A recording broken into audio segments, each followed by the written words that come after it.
Masterclass number 1, developing a why not mindset.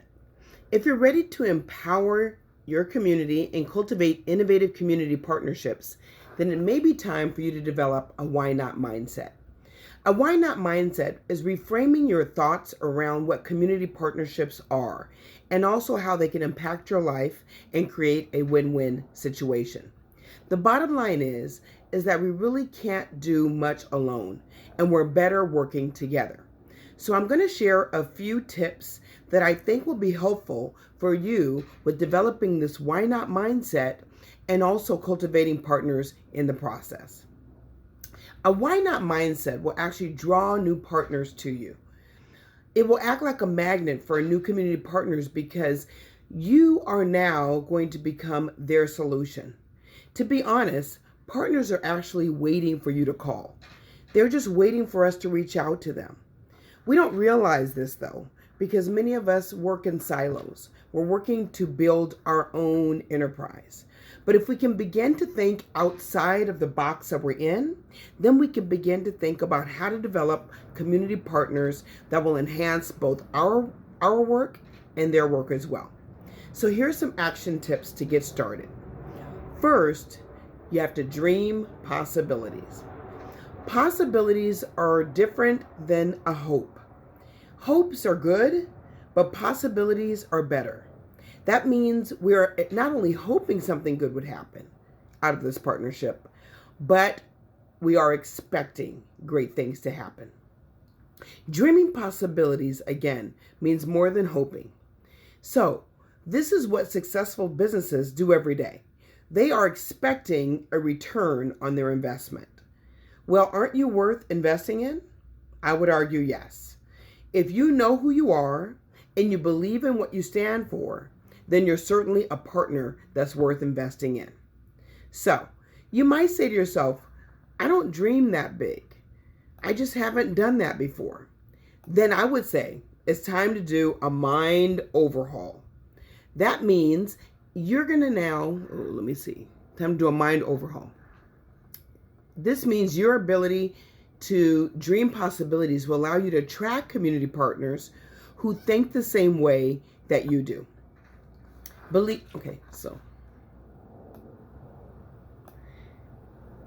Don't get sidetracked with trying to figure out how to make them come true. How is none of your business. Knowing what you want is your business. Secondly, create a possibility board.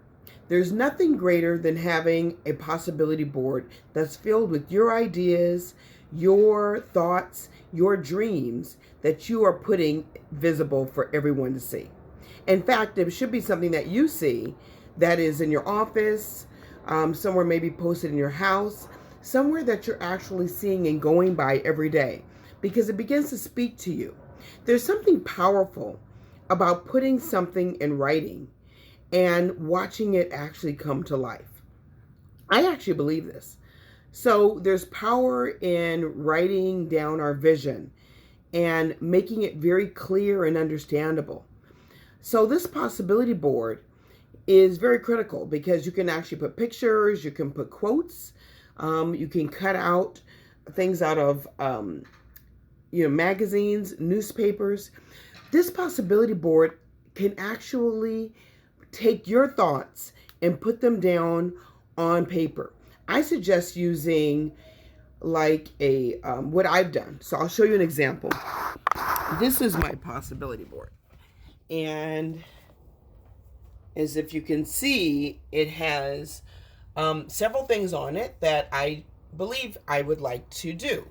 One, as you can obviously see, Oprah is there, and I've actually written, I will meet Oprah. Let's see, here it is. Can you see that? Let's see. Ooh, I don't know how to. Okay, there it is. I will meet Oprah. Well, after writing that 3 weeks, I actually met her. So it is possible that what we put on our possibility board can be made possible and actually manifest. So I guess we got to be careful what we say. So this is my possibility board. It's in my office. Every time I come here, I actually see it. And it actually empowers me. It reminds me that there's things that I'm going to do. If you notice, I didn't say hope to do, but actually going to do. And this is what you can do. You can do what I did by using a frame, what is that? A board. You can use a canvas. That's what it is, a canvas. And you can actually post up just all kinds of things that really hit your moral compass and really affect with what you want to do. So next is start a possibility journal. It is so critical that you begin writing your thoughts down. Just bullet points, that's really, I think, the most easiest way to go is to kind of list your possibilities that you want to write down. It's a little different because than the possibility board, in my view, because you're actually going to write some reflections, write some thoughts, whatever comes to your mind every night, revisit it, speak it out loud, use it as an aspiration for yourself. It will be a wonderful launch point to begin marching toward your great possibility.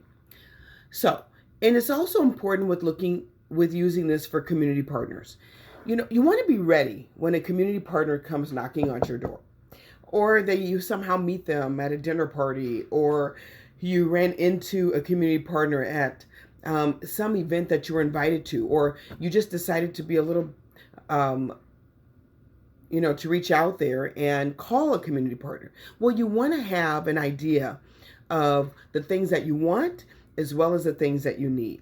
And when you begin to write them, they become part of your common language, and it makes it easier to come back to your memory. Okay? Next, look for a hand up and not a handout. When you're working with community partners, I don't know how to say this, but they really are not interested in giving out just charity. They'd rather support your vision and your idea that aligns to their vision and idea, which creates a possible win for both of you. I mean, be careful about declaring victory really soon. Meeting a partner is one thing and landing them is the next. But remember, you're not charity.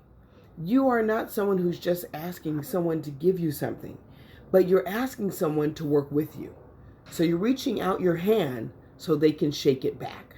That is the difference between a hand up and a hand out.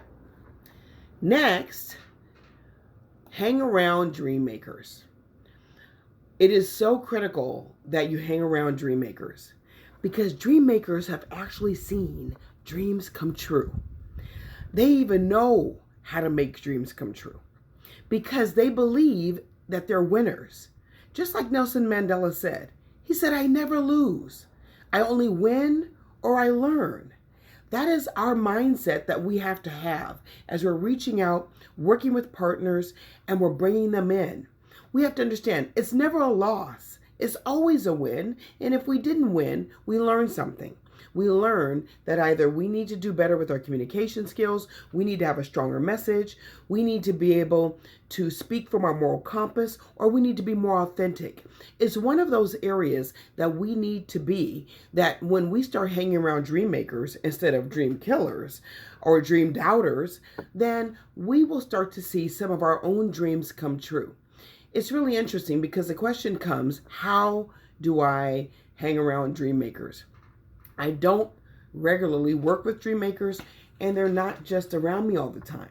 This is where you have to be more assertive and get out where they are. You got to find out where that watering hole is.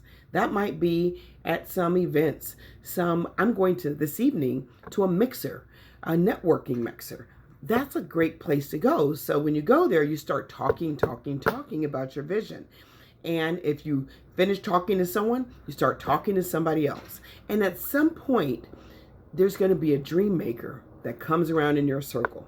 And who knows, they might have a similar dream. So I'm going to just give some additional helpful tips beyond this that may help you. One, and be ready to write these down because these are really short and really fast. Plan by identifying a few strategic steps toward your dream. Don't try to eat the entire elephant, as they say. Just one bite at a time, one dream at a time, and it begins to work. Make a big list of your organization's wants as well as their needs. or I would say your school's wants and needs. Get your staff involved. Make this a collaborative effort. Get their ideas on the page because there's more thoughts than yours. Make new friends. I always say making new friends is what we ought to do. I mean, how do you develop community partners if you're not about making new friends? Making new friends means that there's possibilities everywhere. That means as you go to your market, you go to the grocery store, or you go to the gas station, you're driving at your child's school. Make friends. You're at the bank. Smile. Smiling, by the way, is huge. Smile a lot. Smiling has got me many, many dinners, free dinners. So, okay, let's move on. Encourage your community to add to the possibility board. You might have a possibility board at your school and you want everybody. Remember, you have two kinds of communities when you're working at a school site. You have your internal community and you have your external community, which are your businesses, corporations, mom and pop shops, which are all very important. But you also have an internal community of your staff, your students, as I call them, your scholars, your teachers. Let them also get engaged. So I always suggest putting up a really big chart paper and just letting everybody engage in that and giving their ideas. And they'll also become hopeful and inspired about what could be. You're actually in the process kind of changing their mindset as well. And then speak positively so others can follow your lead. It's one thing about asking partners to come help you. And there's another about asking partners to come work with you. That is different. That is a different mindset and it's a different approach. It means let's work together for a common outcome where all of us actually win. That is a different mindset. But people are prone to really connect to positivity. If you're positive about your school, and amid all of the issues that we have at schools. If you're a principal or an educator, of a school that has a lot of needs, I know your narrative may not always be positive, especially if those needs are not met in a timely manner.